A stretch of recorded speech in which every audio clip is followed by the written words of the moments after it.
We just saw in the one-time only special order decision that the management of the company had to decide whether or not to accept an offer of $11 per unit for a product that they normally sell for $20, or to reject that special offer from that customer.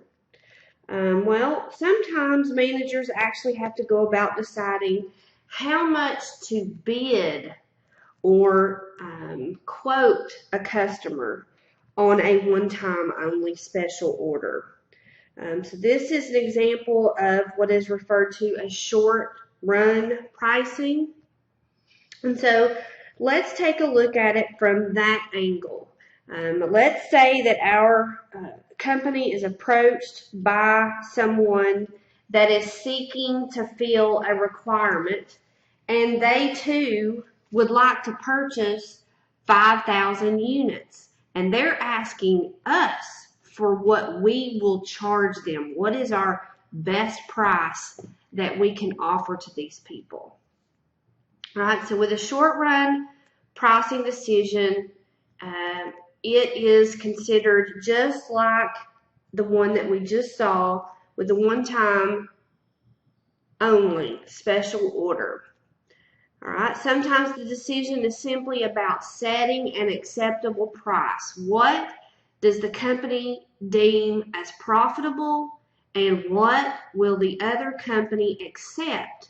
All right, you've got to consider the fact that you've got competition out there, possibly, that you're going to be competing against, not only in the quality of your product and delivery time and the customer service that you can offer them, but you've also got to be able to compete on price. So we've got to consider not only our cost internally, but what we are competing with externally. We will still have to apply that same decision rule. Any price above our incremental cost, what is it going to cost us to make these additional 5,000 units? Any dollar amount that we can charge for those revenues per unit above our actual cost will improve our bottom line. Of course, if we have some type of capacity constraint, which we are going to talk about those here momentarily, but we would need to consider our capacity.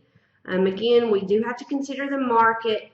We have to consider the customer demand, not just for quantity of units, but again, keep in mind quality, delivery time, etc. And of course, consider what your competition is able to provide in those areas as well. All right, so we're working off the same set of data. We're the company, we have the capacity to produce 45,000 units. We're still currently producing 30,000 units, which means we have idle capacity or excess capacity of 15,000 units. So we can do these 5,000 units. What do we want to list as our price in our bid or quotation to these people that are seeking it? Again, we're going to consider those same assumptions, that it's not going to affect our regular customers' selling price, our regular revenue stream. If it did, we would need to consider that effect. Again, we've got the same cost of production. We have variable costs, direct materials, direct labor, and variable manufacturing overhead totaling $750 each. We have already discussed the fact that we've got excess capacity, that there's no additional fixed costs that would need to be incurred in this particular scenario. Okay, so all we've got to do is cover the $750. If we had additional shipping, or if we had some type of sales commission that we would also need to cover, then we would take that number out in addition to the $750. But we don't under this one. Okay, so we're going to ignore the fact that we had a total cost of manufacturing of 12 that included that fixed cost broken down on a per unit basis that could really throw us off. because those fixed costs, that $135,000 is already covered by our regular operations. We don't need to take $450 per unit and multiply it times these 5,000. We don't need to do that. We also don't have to worry about these marketing costs, either the variable or the fixed. They don't apply to what we're looking at. These costs are covered by our regular $30,000. So do not take this extra $7 and add it to the 12 to give us 19. We're not playing with these numbers. We're going to use the straight up $750. We're going to ignore this line right here about the $11 per unit. That's from our second scenario, but I just wanted to show you these numbers again. We are only going to consider the $750 cost to manufacture. Anything above $750 is going to increase our operating income. All right, so what can we charge for these units? Are we the only company that produces these? If so, fantastic. Name your number. But if you're not, you're going to have to deal with what your competitors are going to offer as well. And if you want the purchase order, which I'm sure you will, you better do your homework and try to get as much information about what they may offer as possible. In the text, it talks about what if, based on market intelligence, that the managers believe that the competing bids will be somewhere between $10 and $11 per towel. Okay, if that's the case, then we're going to have to come in at $10 per unit in order to get the purchase order number. All right, we could figure out $10 in revenues minus $750 in our variable cost equals contribution margin of $2.50 per unit. $2.50 per unit times 5,000 units, we would be able to calculate that our operating income would in fact go up by $12,500. Awesome.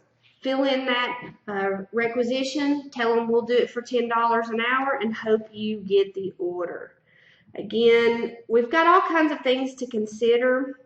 Don't forget that you're going to be evaluating the credit of these potential customers.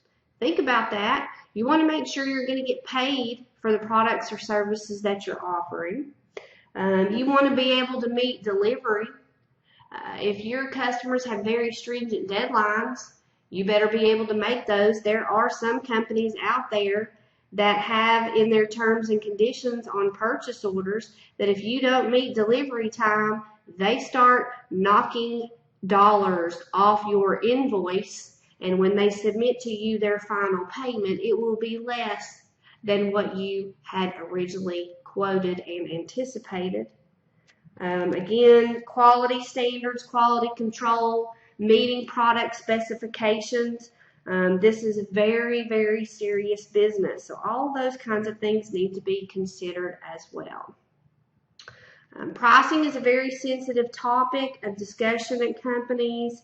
You guys have had your economics classes. You understand, hopefully, supply and demand. You should also understand that if there is limited supply or limited capacity, then maybe you're able to charge more for those.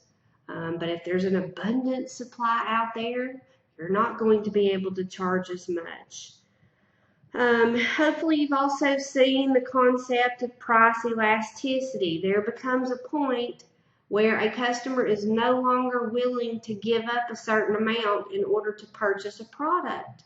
Okay, so all of this stuff needs to be considered in pricing of products or services.